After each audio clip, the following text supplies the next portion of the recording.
Welcome back नाज़रीन। Break के से पहले हम यही बात कर रहे थे, इस वक्त मुल्क में महंगाई बरपा है, पीडीएम बहुत एक्टिव हो चुकी है।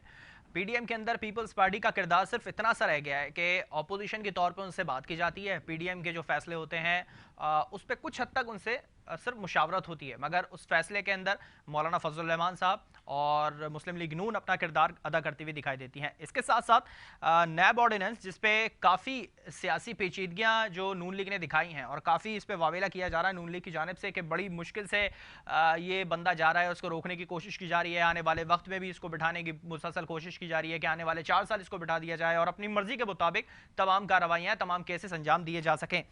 क्या वाकई ऐसा है कि मुसलसल आने वाले वक्त में इसी शख्सियत को रखा जाए और अपोजिशन के खिलाफ मुसलसल केसेस बनाते हुए देते हुए दिखाई दिए जाएं? इस पर बात करेंगे। हमारे साथ टेलीफोन में मौजूद हैं समीना मतलूब साहबा हैं, एमएनए हैं, मुस्लिम लीग नून से उनका ताल्लुक है। समीना साहबा, बहुत शुक्रिया सबसे पहले प्रोग्राम के लिए आपने वक्त निकाला। मैं बातचीत यहाँ से शुरू करूँगा कि इस वक्त मुल्क में जो महंगाई है, क्या वाकई इसमें हम हुकूमत की कोताही देखें या कुछ सूरत हाल या कंडीशंस ऐसी मौजूद हो चुकी हैं जिसकी वजह से महंगाई करनी पड़ गई? क्या समझते हैं आप इस पर? बिस्मिल्लाहिर्रहमानिर्रहीम, अस्सलाम वालेकुम, सबको मेरी तरफ से सलाम। असल में महंगाई का तो रोना किसी एक फर्द से, आम फर्द से पूछ रहे हैं, वो दुहाइयां देता नजर आता है। तो मुझे ये बताएं, आप हेड ऑफ द स्टेट कौन है? गवर्नमेंट। आप एक चीज को कंट्रोल करना जो जो है हेड होता है ना, उसका काम होता है। उसमें अवाम का क्या रोल है?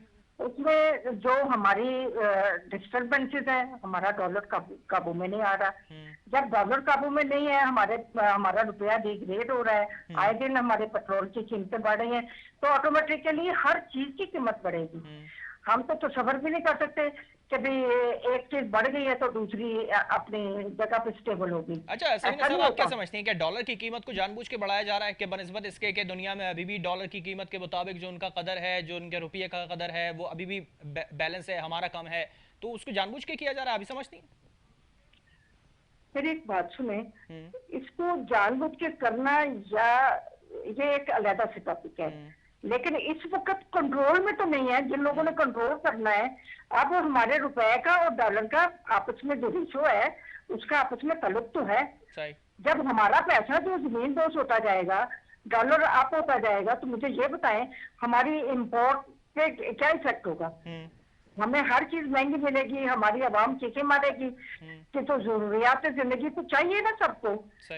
तो इनका आपस में लिंक तो बनता है ना। तो इस चीज को बैलेंस किसने करना है? वो हमारी गवर्नमेंट ने करना है। और हमारे ऐसी प्लानिंग होनी चाहिए जो इन चीजों को कंट्रोल करे। और फिर आप थोड़ी महंगाई जो है, वो जो हमारा जो चेक एंड बैलेंस है वो भी नहीं है। अब हमारे मार्केटों में भी आप जाए, कुछ लोगों ने अपनी मर्जी के रेट लगाए हैं, कुछ नॉर्मल रेट पे ले रहे हैं, कुछ उसमें हमारे जो ब्यूरोक्रेट्स हैं वो भी अपना रोल प्रॉपरली अदा करते नजर नहीं आते, क्योंकि उनके जिम्मे कुछ भी काम नहीं लगाया जा रहा।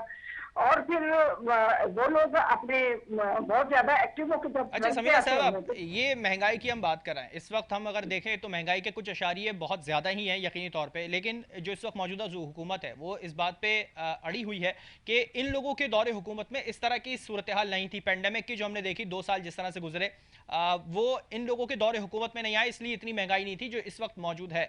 क्या वाकई हम ऐसा देख सकते हैं क्या जो गुज़िश्ता हुकूमतें गुजरी हैं उन्होंने महंगाई बढ़ाई थी, अपनी इस्तेताद के मुताबिक बढ़ाई थी, या उन्होंने जिस तरह से डॉलर की कदर बढ़ाई थी वो अपने मुताबिक बढ़ाई थी? फिर इस तरह से देख सकते हैं?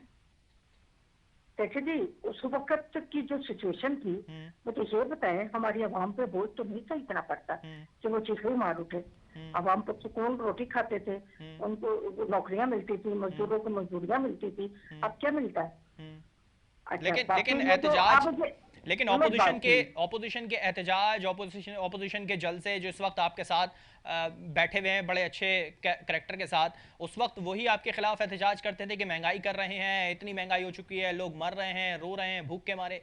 तो उस वक्त भी सूरत हाल थी ऑपोजिशन जो आपके साथ बैठी हुई इस वक्त? नहीं, वो यही लोग शोर मचाते थे ना। अब इन लोगों ने क्या हशर कर दिया है? ये लोग तो मामूली सी, ये चीनी की कीमत 57 थी तो ये इन्होंने शोर मचा दिया था। अब 100 से भी ज्यादा है।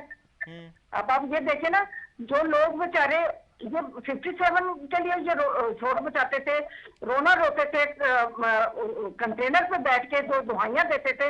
और अब जो 110 120 तक चीनी मिल रही है, तो अब इन्हें पता नहीं चलता, तो इन्हें इस पे होश नहीं है ऑपोजिशन क्या? क्यों शोर नहीं मचा रही है? इस पे मुस्लिम लीग नून क्यों शोर नहीं मचा रही? मरियम नवाज साहिबा क्यों शोर नहीं मचा रही? शहबाज शरीफ साहब क्यों शोर नहीं मचा रहे इस पे फिर? सभी शोर मचा रहे हैं। महंगाई के लिए तो हम लोग शोर मचाते हैं। अब ये जो पीडीएम बनी है वो भी लोगों के लिए और महंगाई के लिए बनी है, कि इन लोगों ने तो लोगों का जीना हराम कर दिया। तो रिजल्ट क्या निकल रहा है समीना साहिबा शोर मचाने का? मेरी एक बात सुने, किसी ने अपोजिशन की सुननी हो, उन्होंने उन्हें साथ लेके चलना हो, तो फिर भी फायदा होता है ना। जिन्होंने ये कहना है कि मैंने तो शहबाज शरीफ से बात नहीं करनी, हम तो अपोजिशन के साथ बैठना पसंद नहीं करते, अब फिर ये तो खुद को बहुत ज्यादा समझदार समझते हैं लेकिन ना। जिन चीजों पे हुकूमत आपको साथ लेके चलना चाहती है, वो अपोजिशन चलने को तैयार नहीं है फिर? नहीं, बिल्कुल भी नहीं। 4 साल हो गए जिस तरीके से इन लोगों ने देख रेख किया, तो हर वक्त इंसान देख रेख हो के किस तरीके से जब ये चाहे, जब तो हम मतलब चाहे तो मुस्लिम लीग नून को अपनी इज्जत ज्यादा अजीज है मुल्क के आगे? नहीं नहीं नहीं नहीं, मेरी एक बात सुन ले। जब हम चाहे कि हम चलें, आप उन्हें धुतकारो।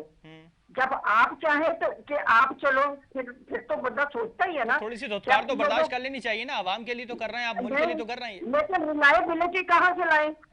अब हम इनकी बातों पे रिलायबिलिटी कहाँ से लेके आए? वो मीटिंग इकट्ठी होती थी तो बाहर निकल के पेपर लगाते थे, ये देख रहे थे एनआरओ मांग रहे हैं, हालांकि ऐसी बात होती ही नहीं थी।